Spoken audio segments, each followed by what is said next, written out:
Yeah. No problem, man. Anyway, no, I'm glad we could talk. This is a Yeah. fun conversation. Normally, I just want to start by saying, normally when I get aggressive on Twitter, I'm just fucking with Donovan because he takes every bit of bait that I drop.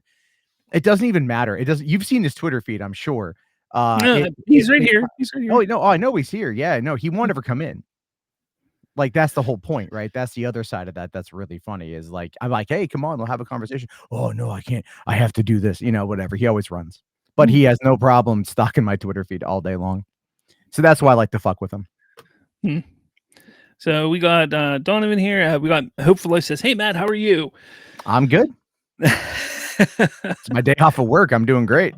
Oh, that's good. That's good. Lucky for you. I just started my work week, so here we go. Yeah, I do 12-hour days, so it's just tiring. Oh, yeah. Oh, I bet.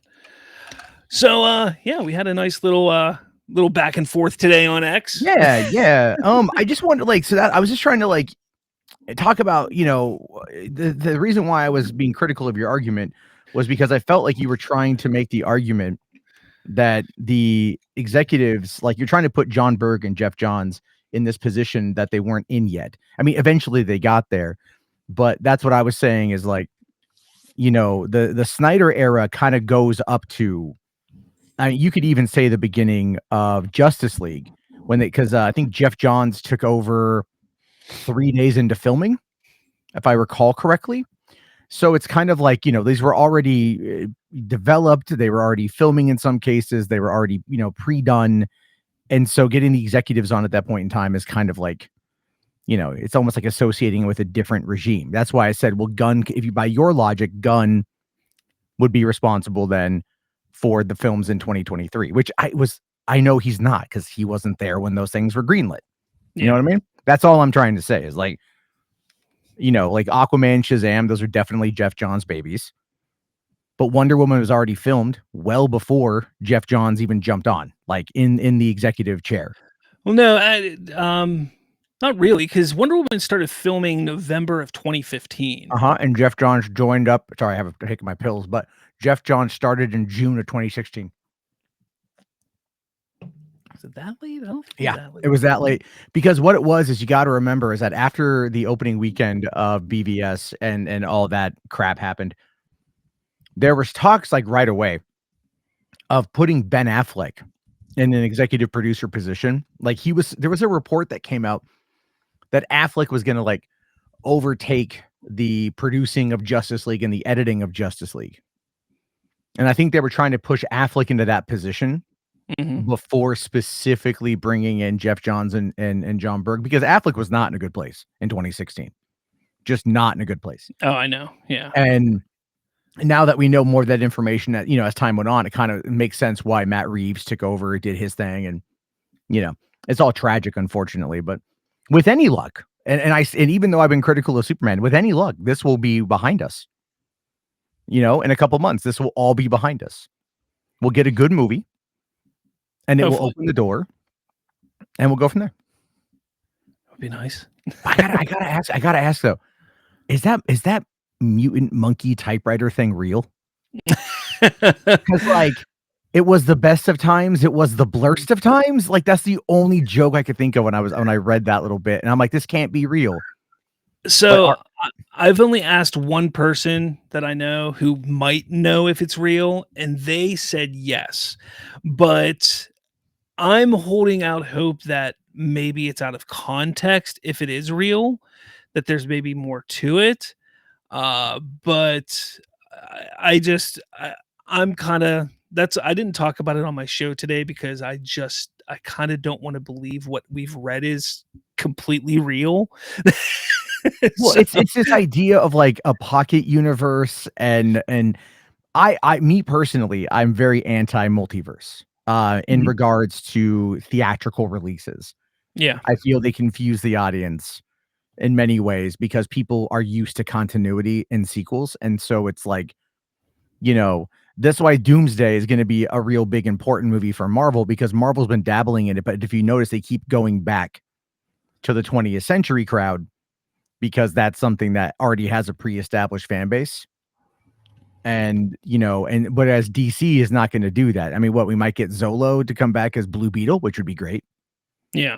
With any luck, we'll get. I would love to see a third Shazam movie. That Stinger at the end of Shazam 2 when he's hanging out with Harcourt and Economist was funny. Yeah, I mean, it was. I mean, I don't think we're ever gonna get Zach Levi back as Shazam.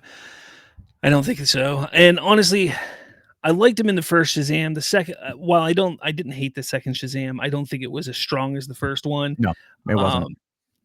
I I like Zach Levi. I do. I just don't think they're gonna push on forward with that. It's really just kind of, I don't know. Yeah, I'm sorry. Go ahead. I was gonna say I just want us to get through these first couple of years. That's all I want to do. I just want to get through, because he's what Zach or not Zach. When wow, that was a fraudulent slip. Admit it, you want him back. It's okay. You can admit it. It's a safe space. Aaron Fisher will only come a little bit if you say that. Only a little bit. I am a Zach fan. That's the thing. I like. No, Zach. I saw your video. I saw your video on Man of Steel and its allegory to Christ and Moses. Yeah, I did watch that. I checked out your website, so I was kind of like, yeah, it was a good video. I'm not a religious person myself, but I thought that was a well articulated argument. But James Gunn, I like what he's doing, because he's giving us different types of tones with all these different projects coming out over the next couple years. And I think some people, not everybody, some people are refusing to acknowledge that, because Supergirl and Superman, I'm seeing are going to be different, somewhat different, not so much tonally, but different types of films. One's going to be, it looks like it's going to be more of a space epic with Supergirl than Superman is. Apparently that's kind of what it's looking like. You have Lanterns, which is going to be much more of a, almost like a murder mystery type of thing. It's looking like, with maybe some horror undertones. Maybe I'm hoping. I just saw Rebel Ridge actually the other day, and Aaron Pierre was awesome. Yeah, Aaron Pierre's great. And then who's the other guy? Kyle Chandler. Kyle Chandler's great too. Yeah, Friday Night Lights is a great show, and he was awesome. And Super 8 and everything as well. And then Peacemakers, it's a little goofy comedy. So you have these different types of tones, different types of feelings for films, or projects. So I like what he's doing there. So when you getting back to like, bring a Shazam, that kind of stuff. Like, I'm in Blue Beetle. Like, I think there wasn't a plan like Blue Beetle to be an animated show or something, or an animated thing now. I don't know. And that's the thing is like the stuff that they announced 2 years ago with the Gods and Monsters, right? It's like, we're finally now getting it. Creature Commandos was good. It was great. I really liked it. Yeah. And then like, Peacemaker season 2, but where's the Amazonian show? Like, they've talked about James Mangold doing Swamp Thing, but like, he's currently in that weird spot of either like, what is it, Dawn of the Jedi or maybe Swamp Thing. We don't know, Yeah. And it's like, and the thing is, that annoys me about studios is that they will always like, they force James Gunn to make that announcement for the shareholders. You know what I mean? Yeah. Like, they had him do that because it was like, I think January 31st is like right before like the shareholder meeting or something. And obviously they have a plan, and obviously they have an idea, and obviously these things take time. But I agree with you that it would be nice to like just kind of get through it, like just to see what they're cooking with, because I feel like that would dispel a lot of the problems. Yeah, it definitely would. And I mean, it goes back and forth. And like I said, about what we were discussing on where are we at here? Not that. Where's it at? Oh, I lost it. Oh well. What we were discussing earlier on Twitter. It really comes down to why does everybody feel like we have to constantly go back? Like, and I fall into it myself too, but like, why do we constantly go back to 2013, 2015, 2017, even 2022? Like, why do we constantly go back and like, look what this movie did then, look what this did then, like, why, look at how this worked. Like, there's kind of a reason for that. It's a lot of it is we don't have all the information, right? So because we don't have that information, people will go back to where they feel they have the most information to make an informed opinion. Yeah. And that's a big factor of it, right? So it's kind of like when we talk about box office, what we have are domestic gross, worldwide gross, everything else, okay? What we might have is maybe 2-3 months of the NPD data for home video sales. But then after that, and that's just domestic. We have no way of knowing what a movie did internationally. We have no way of knowing how much a movie has sold on PVOD or digital internationally, or even domestically, because they hide that information and they don't tell you. So that's for me why I have such an issue with like Nielsen ratings or this quorum unaided awareness campaign. And I'm like, look, man, these people know they have these social media companies that track every metric, and they know how many people watch Superman on Max, whatever, a Peacemaker, Snyder Cut, doesn't matter. They have all that data, and they keep it so close to the chest, and the rest of us are out here just doing some, like armchair quarterback type stuff. No, I get it. And I mean, don't get me wrong, taking a look at information that is, relevant to what is going on now. Like, so when we take a look at Superman, saying, okay, Superman's coming out in 2 months. What was the build up to Man of Steel 2 months prior, and comparing it? Like, that makes sense to me. But what people sit here and what they like to do is they like to sit there and say, well, look at the box office total for Man of Steel, Batman vs Superman, and look at how much money that made. And yeah, they're not going to go back and revisit that. Look at what Walter Hamada did compared to that. And now they're going to James Gunn. This is ridiculous. Look what James Gunn did with the Suicide Squad, and now they want to put him in charge. And to me, it's like, do they not realize, like, this new regime at Warner Brothers Discovery, they've sat down, they came in, they sat down, and they took a look at what happened with DC. And they said, you know what? It wasn't good. And they decided, we're putting that behind us. Like, we're just throwing it all behind us. We're getting a new staff in here. We're creating a studio, and we're looking forward, moving forward. We're not going to look behind us. And we just have to move forward. Who cares what movie made what box office? Who cares what director did what, when, and how? We are moving forward. We're moving ahead. And if the studio can do that, the fans, I think, need to start realizing, like, no matter what we say on social media, on TikTok, in YouTube videos, it's not going to change a damn thing. No, I agree. Sitting here complaining that, oh, this picture with James Gunn in the photo. How dare James Gunn be in a photo? This is absurd. Zack Snyder would never do. Who the hell cares what Zack Snyder would do 10 That is years the ago? stupidest argument I have heard. It's like, I mean, okay, so, but I do think, to be fair, I do think a little bit of it is somewhat rooted in some basis of fact. And what I mean by that is Gunn himself has become the centerpiece, right? In a way that kind of like Kevin Feige did, but Feige, because we all like refer to Feige, right? Like, if there's anything that we need, like, okay, well, it's Feige got to say about this. Gunn's in that same boat. The downside, though, is that, like, it feels like he's kind of everywhere, and like you're seeing more of him than you are of the other characters or the other actors. And I can see why people would be feeling the way that they feel about that. But a lot of it, though, is I would say kind of hyperbolic and rooted in just kind of being a dick versus anything else. Yeah. Like, I Yeah. don't care. I like James Gunn. Did you know, like, when he got canceled in 2018, I was one of the few people to defend him. And you know the shit people said to me about that? I Oh defended my him too. God. I was defending him back then too. Did you get like that? Oh, you're just a pedophile, all that shit. Oh yeah, I got that. Oh, I it got was, all that too. yeah, it was Yeah. bad. And I'm like, there's like, and you're still dealing, and I'm sure you're getting comments about that from people that are going like, oh, you're defending a pedophile, and like, I ignore it. I at this point, because it's stupid. Well, It's absolutely you're right. You're absolutely right. My point of bringing that up, though, is just that, like, there are like the terminally online people that end up making it worse for everybody else. Yeah. You know what I mean? And like, so when I go after Donovan, I go after Donovan because Donovan is a terminally online person who won't go the fuck away. That's why I do it.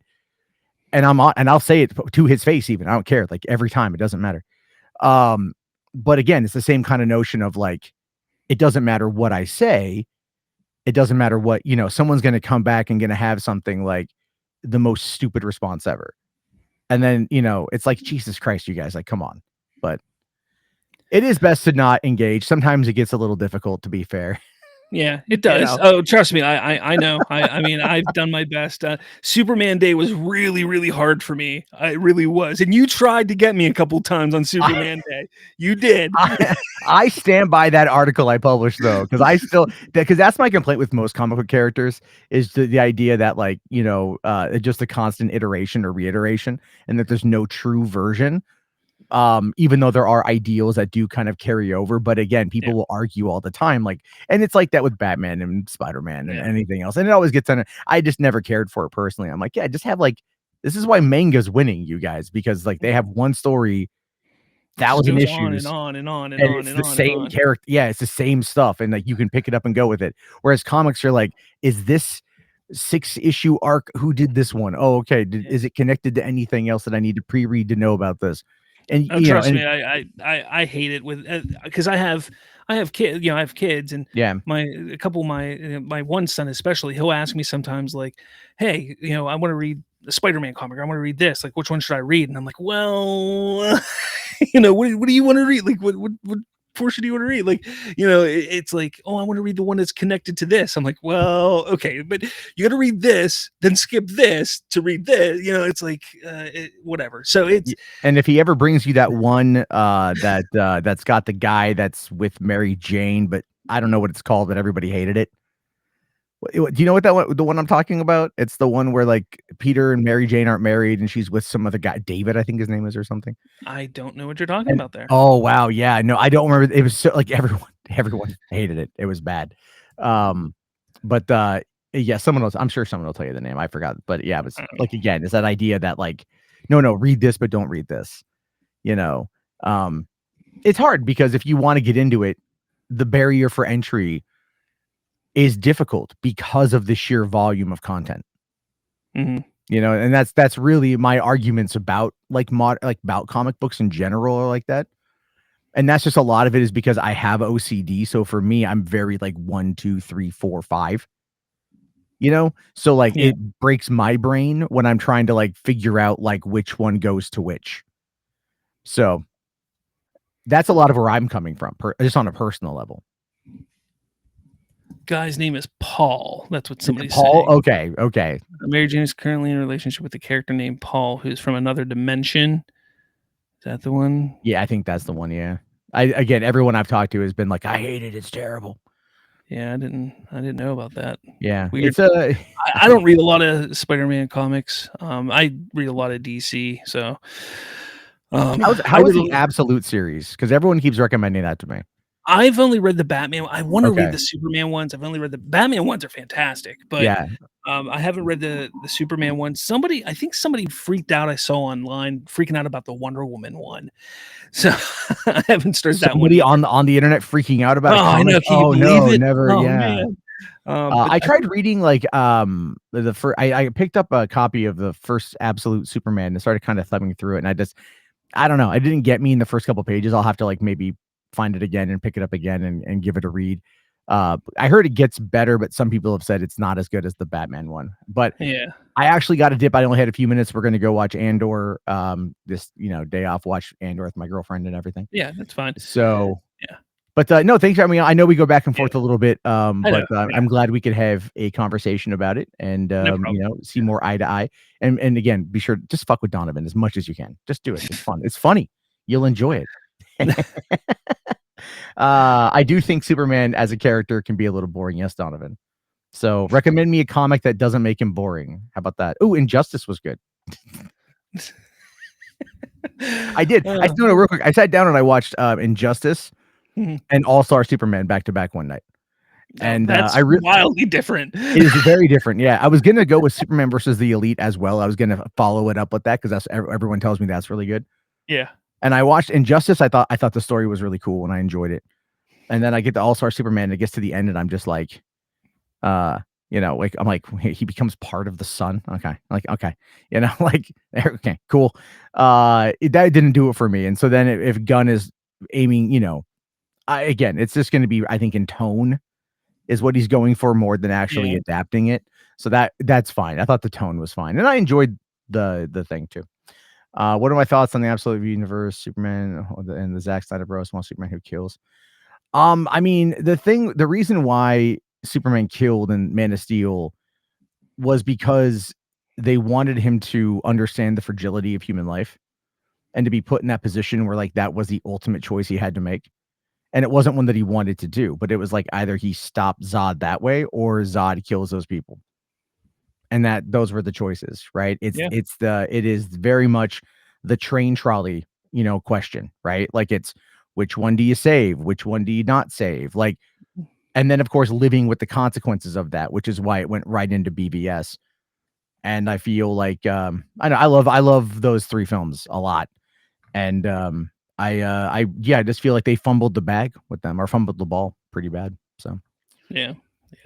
But all right, yeah, I gotta dip out. But thank you very much, man. We'll have to do it again, longer time, have a better conversation. How about that? For sure, man. Yeah, all right, definitely. Take it easy. Bye.